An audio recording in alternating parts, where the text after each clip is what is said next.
بسم الله الرحمن الرحيم. الحمد لله الذي أنزل على عبده الكتاب ولم يجعل له عوجا قيما لينذر بأسا شديدا من لدنه ويبشر المؤمنين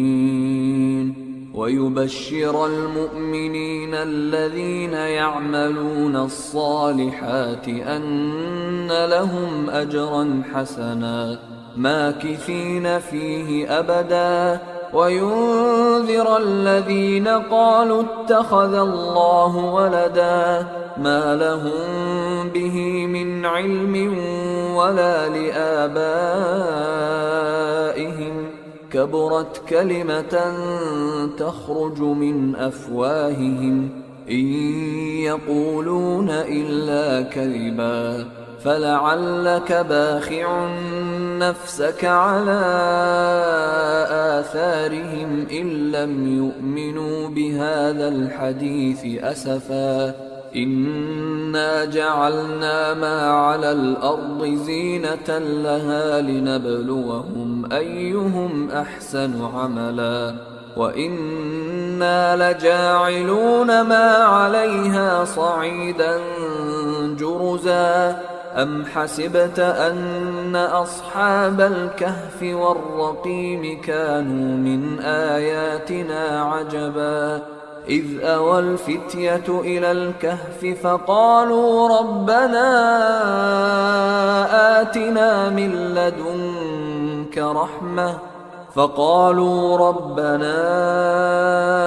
آتنا من لدنك رحمة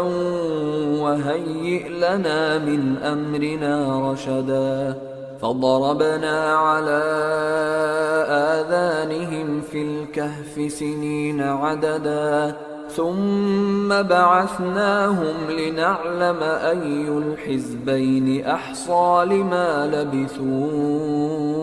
أمدا نحن نقص عليك نبأهم بالحق إنهم فتية آمنوا بربهم وزدناهم هدى وربطنا على قلوبهم إذ قاموا فقالوا ربنا رب السماوات والأرض لن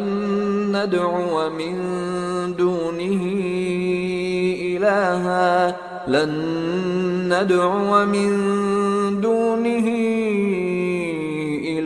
لقد قلنا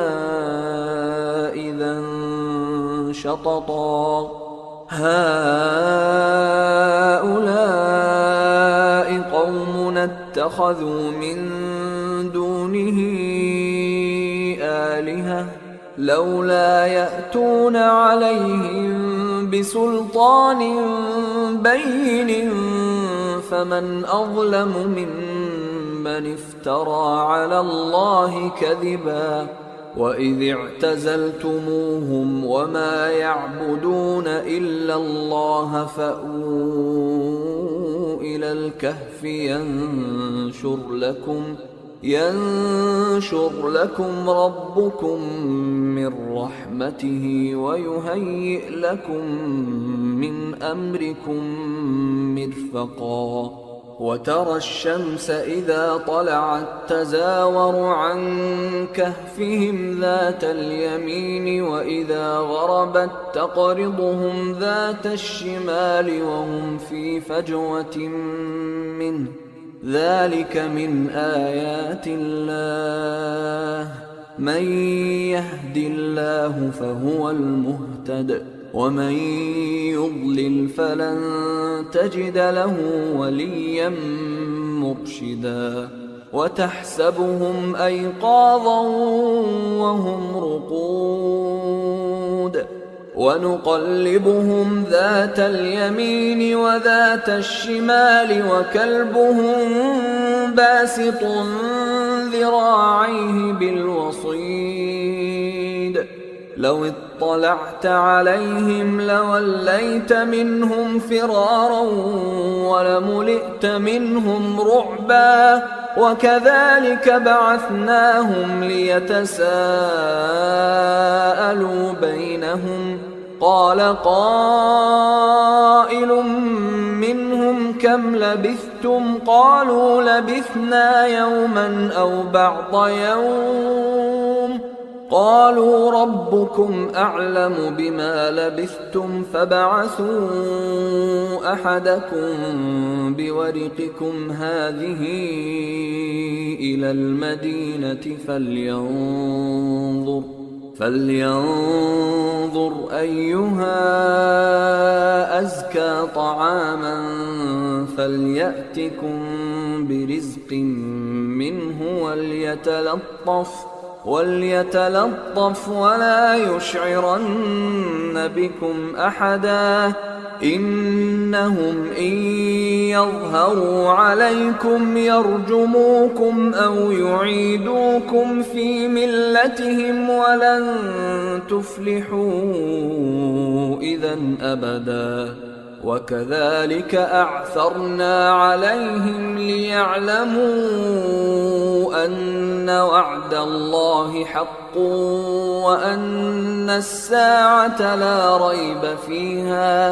وأن الساعة لا ريب فيها إذ يتنازعون بينهم أمرهم فقالوا ابنوا عليهم بنيانا ربهم أعلم بهم قال الذين غلبوا على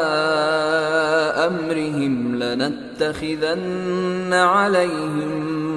مسجدا سيقولون ثلاثة رابعهم كلبهم ويقولون خمسة سادسهم كلبهم رجما بالغيب ويقولون سبعة وثامنهم كلبهم قل ربي أعلم بعدتهم ما يعلمهم إلا قليل فلا تمار فيهم إلا مراء ظاهرا ولا تستفت فيهم منهم أحدا ولا تقولن لشيء إني فاعل ذلك غدا إلا أن يشاء الله واذكر ربك إذا نسيت وقل عسى أن يهديني ربي لأقرب من هذا رشدا ولبثوا في كهفهم 300 سنين وازدادوا 9 قل الله أعلم بما لبثوا له غيب السماوات والأرض أبصر به وأسمع ما لهم من دونه من ولي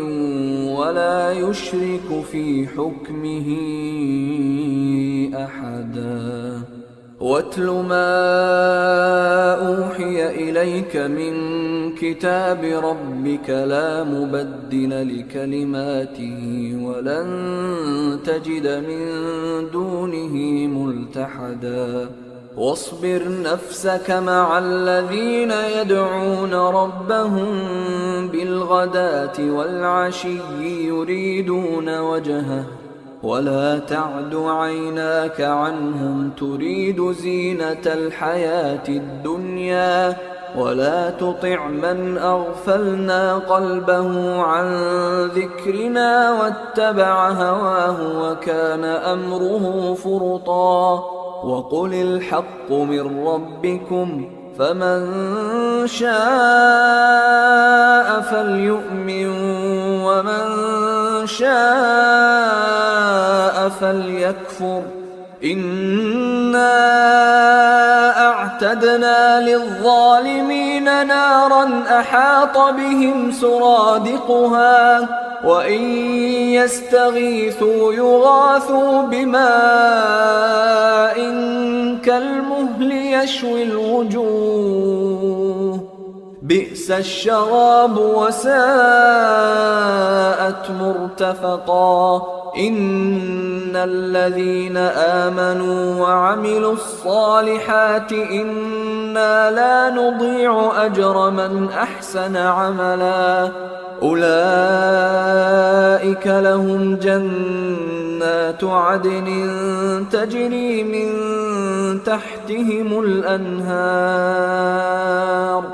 تجري من تحتهم الأنهار يحلون فيها من أساور من ذهب ويلبسون ثيابا خضرا من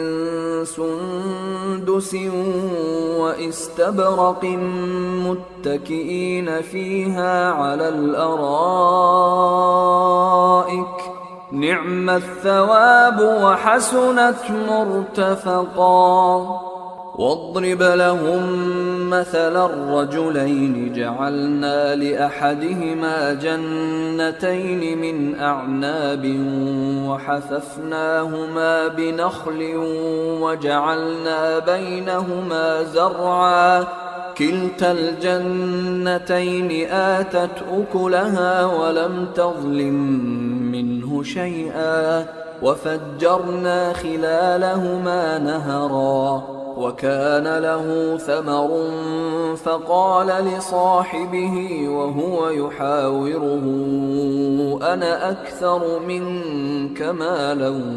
وأعز نفرا ودخل جنته وهو ظالم لنفسه قال ما أظن أن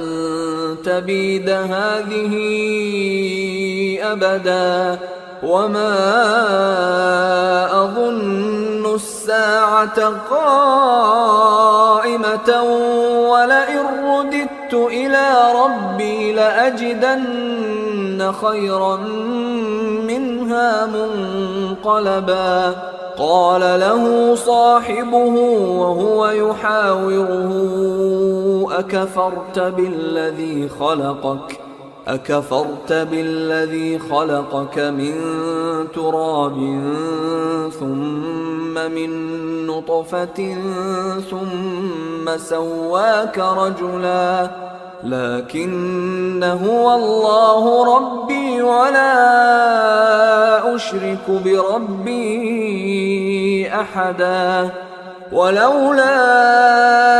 إذ دخلت جنتك قلت ما شاء الله لا قوة إلا بالله إن ترني أنا أقل منك مالا وولدا فعسى ربي أن يؤتيني خيرا من جنتك ويرسل عليها حسبانا من السماء فتصبح صعيدا زلقا أو يصبح ماؤها غورا فلن تستطيع له طلبا وأحيط بثمره فأصبح يقلب كفيه على ما أنفق فيها وهي خاوية على عروشها ويقول يا ليتني لم أشرك بربي أحدا ولم تكن له فئة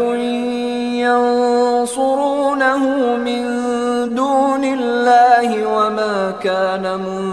منتصرا هنالك الولاية لله الحق هو خير ثوابا وخير عقبا واضرب لهم مثل الحياة الدنيا كماء إن أنزلناه من السماء فاختلط به نبات الأرض فأصبح هشيما تذروه الرياح وكان الله على كل شيء مقتدرا. المال والبنون زينة الحياة الدنيا والباقيات الصالحات خير عند ربك ثوابا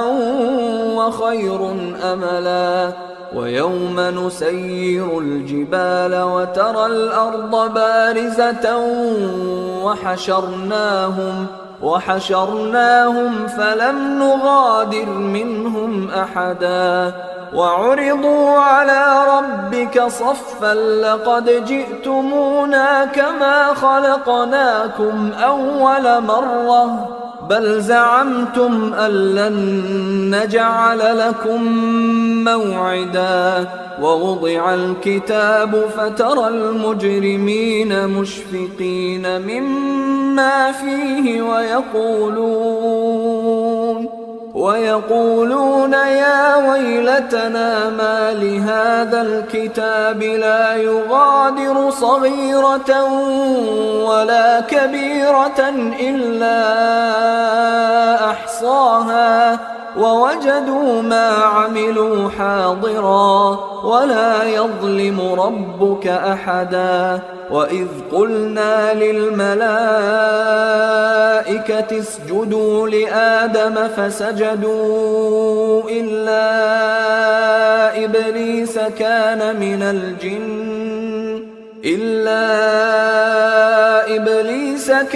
من الجن ففسق عن أمر ربه أفتتخذونه وذريته أولياء من دوني وهم لكم عدو بئس للظالمين بدلا. ما أشهدتهم خلق السماوات والأرض ولا خلق أنفسهم وما كنت متخذ المضلين عضدا. ويوم يقول نادوا شركائي الذين زعمتم فدعوهم فلم يستجيبوا لهم وجعلنا بينهم موبقا. ورأى المجرمون النار فظنوا أنهم مواقعوها ولم يجدوا عنها مصرفا. ولقد صرفنا في هذا القرآن للناس من كل مثل وكان الإنسان أكثر شيء جدلا. وما منع الناس أن يؤمنوا إذ جاءهم الهدى ويستغفروا ربهم إلا أن تأتيهم سنة الأولين أو يأتيهم العذاب قبلا. وما نرسل المرسلين إلا مبشرين ومنذرين ويجادل الذين كفروا بالباطل ليدحضوا به الحق واتخذوا آياتي وما أنذروا هزوا. ومن أظلم ممن ذكر بآيات ربه فأعرض عنها ونسي ما قدمت يداه إنا جعلنا على قلوبهم أكنة أن يفقهوه وفي آذانهم وقرا وإن تدعهم إلى الهدى فلن يهتدوا إذا أبدا. وربك الغفور ذو الرحمة لو يؤاخذهم بما كسبوا لعجل لهم العذاب بل لهم موعد لن يجدوا من دونه موئلا وتلك القرى أهلكناهم لما ظلموا وجعلنا لمهلكهم موعدا وإذ قال موسى لفتاه لا أبرح حتى أبلغ مجمع البحرين أو أمضي حقبا فلما بلغا مجمع بينهما نسيا حوتهما فاتخذ سبيله في البحر سربا فلما جاوزا قال لفتاه آتنا غداءنا لقد لقينا من سفرنا هذا نصبا قال أرأيت إذ أوينا إلى الصخرة فإني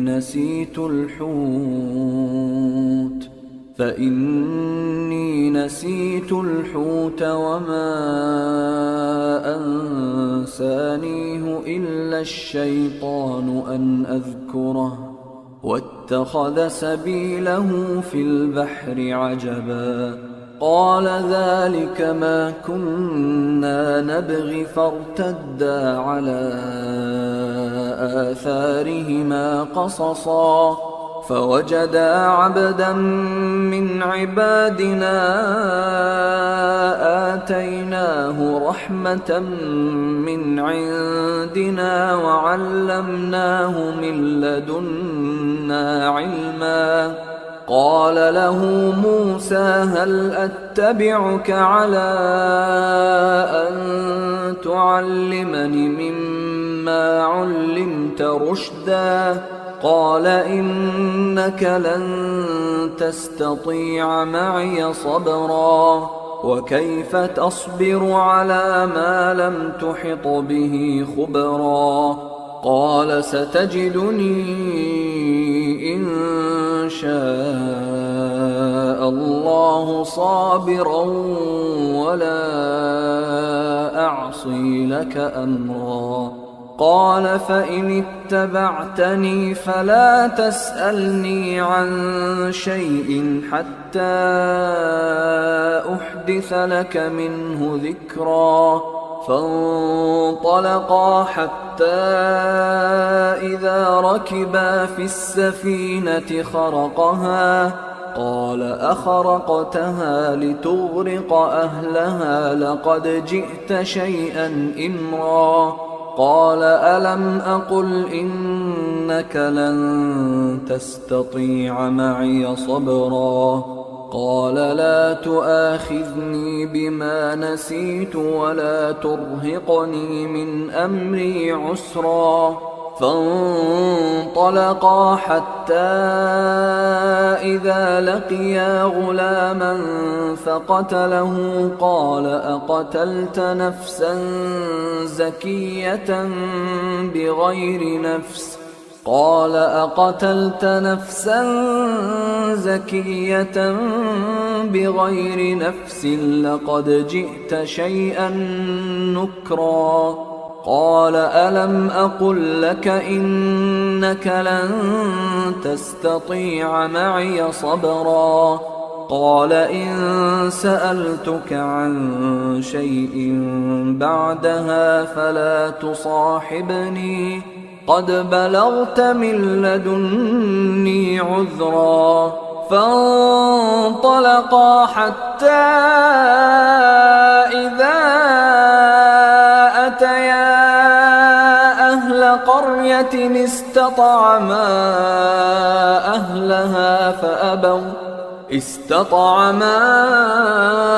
أهلها فأبوا أن يضيفوهما فوجدا فيها جدارا يريد أن ينقض فأقامه قال لو شئت لاتخذت عليه أجرا قال هذا فراق بيني وبينك سأنبئك بتأويل ما لم تستطع عليه صبرا أما السفينة فكانت لمساكين يعملون في البحر فأردت أن أعيبها وكان وراءهم ملك يأخذ كل سفينة غصبا وأما الغلام فكان أبواه مؤمنين فخشينا أن يرهقهما طغيانا وكفرا فأردنا أن يبدلهما ربهما خيرا منه زكاة وأقرب رحما وأما الجدار فكان لغلامين يتيمين في المدينة وكان تحته كنز لهما وكان أبوهما صالحا فأراد ربك أن يبلغا أشدهما ويستخرجا كنزهما رحمة من ربك وما فعلته عن أمري ذلك تأويل ما لم تسطع عليه صبرا ويسألونك عن ذي القرنين قل سأتلو عليكم منه ذكرا إنا مكنا له في الأرض وآتيناه من كل شيء سببا فأتبع سببا حتى إذا بلغ مغرب الشمس وجدها تغرب في عين حمئة ووجد عندها قوما قلنا يا ذا القرنين إما أن تعذب وإما أن تتخذ فيهم حسنا قال أما من ظلم فسوف نعذبه ثم يرد إلى ربه فيعذبه عذابا نكرا وأما من آمن وعمل صالحا فله جزاء الحسنى وسنقول له من أمرنا يسرا ثم أتبع سببا حتى إذا بلغ مطلع الشمس وجدها تطلع على قوم لم نجعل لهم من دونها سترا كذلك وقد أحطنا بما لديه خبرا ثم أتبع سببا حتى إذا بلغ بين السدين وجد من دونهما قوما لا يكادون يفقهون قولا قالوا يا ذا القرنين إن يأجوج ومأجوج مفسدون في الأرض فهل نجعل لك خرجا على أن تجعل بيننا وبينهم سدا قال ما مكني فيه ربي خير فأعينوني بقوة أجعل بينكم وبينهم ردما آتوني زبر الحديد حتى إذا ساوى بين الصدفين قال انفخوا حتى إذا جعله نارا قال آتوني أفرغ عليه قطرا فما استطاعوا أن يظهروه وما استطاعوا له نقبا قال هذا رحمة من ربي فإذا جاء وعد ربي جعله دكا وكان وعد ربي حقا وتركنا بعضهم يومئذ يموج في بعض ونفخ في الصور فجمعناهم جمعا وعرضنا جهنم يومئذ للكافرين عرضا الذين كانت أعينهم في غطاء عن ذكري وكانوا لا يستطيعون سمعا أفحسب الذين كفروا أن يتخذوا عبادي من دوني أولياء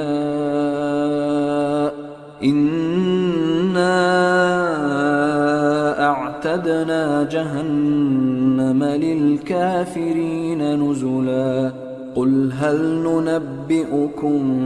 بالأخسرين أعمالا الذين ضل سعيهم في الحياة الدنيا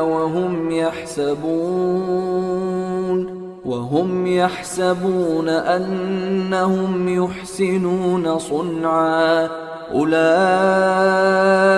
الذين كفروا بآيات ربهم ولقائه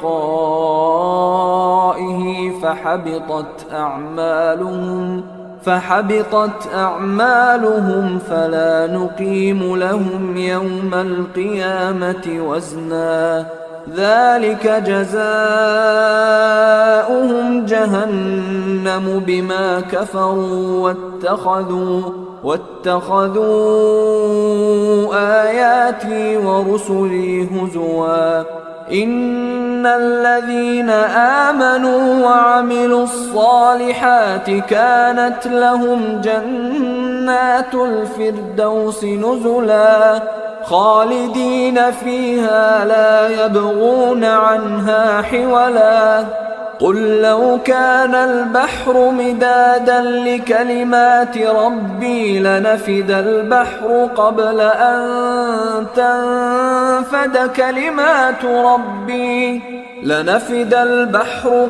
أن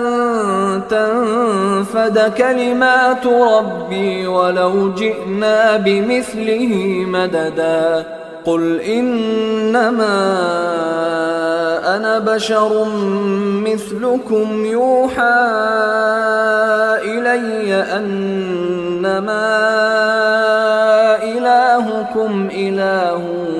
واحد فمن كان يرجو لقاء